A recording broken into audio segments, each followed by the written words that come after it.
తలపైన చాలా దెబ్బలు కొట్టాడు, పెరాలసిస్ పోయింది. అఖండ ధ్యానంలో కూర్చొని 250 గంటలు ధ్యానం చేశాను. పెరాలసిస్ అంతా పోయింది. హాయిగా సేద్యం చేసుకుంటూ వ్యవసాయం చేసేవాడిని.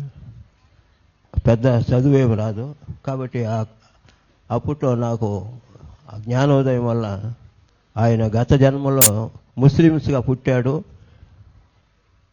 ఆయన పుట్టింది కూడా కాళేసాబ్ అనే ఒక సాహిబ్ దగ్గర. ఆ గ్రామంలో రైతులు రాజ్యం ఉండేది. ఆ రాజులు ఎప్పుడు పరిపాలన చేసేటప్పుడు సాహిబ్ వాళ్ళ ఇంట్లో పనిచేసేవాడు. ఆ సాహిబ్కి ఈయన పుట్టాడు పత్రి సార్. అప్పట్లో పుట్టి ఆయన ఎదిగి 11 సంవత్సరంలో మసీదుకి పోకుండా వాళ్ళ ఆయన పోతే కూడా ఈయన గోడ వెనకాల పోయి కూర్చొని నిలబడుకొని ఉంటాడు. వాళ్ళు వచ్చి చిన్న పిల్లలు మసీదులో నుంచి పోయేటప్పుడు చిన్నపిల్లలకి కిసురు అది తగిలింటుందని వాళ్ళు మంత్రిస్తారు, చూ చూ చూ అని. దానికోసం చూస్తూ ఉంటాడు పత్రి సార్ అప్పట్లో. సరే ఇట్లుంటే ఆ రాజుకి ప్రయాణమైంది వేరే రాజులతో కలిసిపోవాలని. అప్పుడు ఈ రాజుని మన పత్రి సార్ని ఆ సాహిబ్ అడిగి ఆయన రాజుగా విన్నవిస్తాడు. అప్పుడు అక్కడి నుంచి కథ స్టార్ట్ చేసి పంజాబ్ దేశం, అది పంజాబ్ దేశం పరిపాలించే రంజిత సింహుండు తందాన. ఆ పంజాబ్ దేశంలో రాజు ప్రయాణం అయ్యేటప్పుడు ఈయన పెడతాడు మన పత్రి సార్ పిల్లోడిని రాజుగా. పంజాబ్ దేశం పరిపాలించే రంజిత సింహుండు తందాన. వెడలె అడవులకు వేటలాడగా వీరభటుల తోడా తందాన.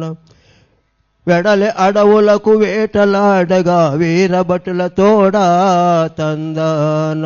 కొంతసేపు వేటాడి క్రూర మృగవన జంతువులను చూసి తందాన. కొంతసేపు వేటాడి క్రూర మృగవన జంతువులను చూసి తందాన. అర్థమవుతుంది కదా మేడం? అలసిపోయి తన ఆశ్వంబున దిగి ఆపు చేసే వేట తందానం. అలసిపోయి తన ఆశ్వంబున దిగి ఆపు చేసే వేట తందానం. గుమ్మటంబు వలెనున్న సూత వృక్షంబున క్రిందరేడు తందానం. గుమ్మటంబు వలెనున్న సూత వృక్షంబున క్రిందరేడు తందానం. కొంచెముగా విశ్రాంతి తీసుకొన కూర్చుండినాడు తందానం. కొంచెముగా విశ్రాంతి తీసుకొన కూర్చుండినాడు. ఆ సమయమన ఏమి జరిగినదయ్యా, ఆ సమయమన ఏమి జరిగినదయ్యా. రాజును దుట్టికే రయ్యి మనసు రాయి వచ్చి తగిలే. రాజును దుట్టికే రయ్యి మనసు రాయి వచ్చి తగిలే. వచ్చిన మోమున కాలువ గట్టెను వెచ్చని రక్తంబు తందాన. వచ్చిన మోమున కాలువ గట్టెను వెచ్చని రక్తంబు.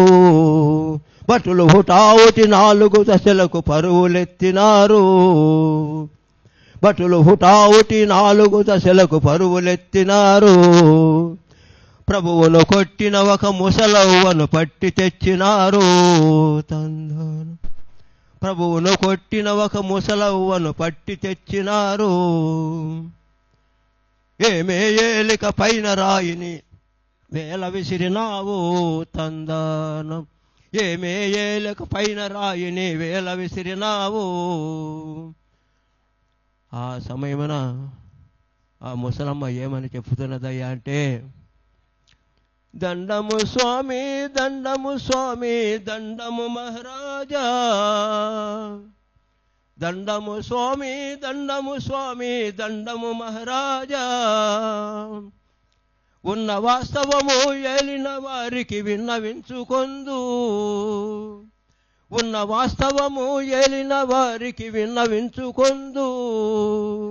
కాలే కడుపులు తోడ బాలుకుల గోల పెట్టుచుండా.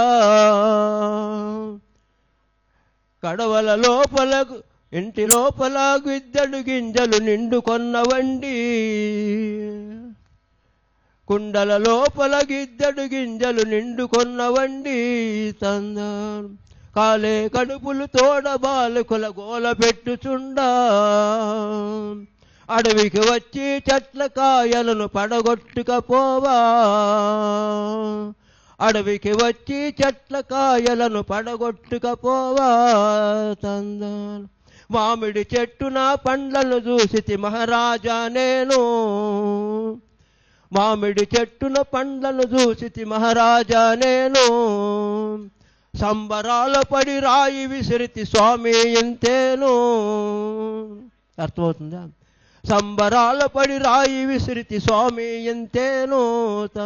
రాయి వచ్చి దొర తలకు తగిలిన రాత పాడుగాను, రాయి వచ్చి దొర తలకు తగిలిన రాత పాడుగాను. చేయరాని పని చేసినాను నా చెయ్యి విరిగిపోను, చెయ్యరాని పని చేసినాను నా చెయ్యి విరిగిపోను అని ముసలిది అనుకుంటే, ఆ మంత్రి గారు ఏమంటున్నాడంటే, తలదీయించుట తగిన శిక్షయని తలచుచుండె మంత్రి, తలదీయించుట తగిన శిక్షయని తలచుచుండె మంత్రి. చేతులు నరుకుట సరియని ఆలోచించను సేనాని, చేతులు నరుకుట సరియని ఆలోచించను సేనాని. ఆ సమయమున మన పత్రి మహారాజు కూర్చొని ఏమంటున్నాడంటే, ఆ రాజు ఆ అమ్మను చూసి, ఆ రక్తం కట్టే గడ్డను చూసి చిన్నగా బసురు పిండి బాగా మాన్పేసి ఆ ముసలమ్మ 1000 రూప్యములే బహుమతిగా విడిచిపెట్టినాడు. తందాన 1000 రూప్యములే బహుమతిగా విడిచిపెట్టినాడు. తందాన. ఓం నమః శివాయ కథ వీటి పూర్తి చేసి ఇంకా చెప్పాల్సి రాసుకోలేదు, ఇంతవరకు సమాప్తం. గట్టిగా తపలు కొట్టుకుంటూ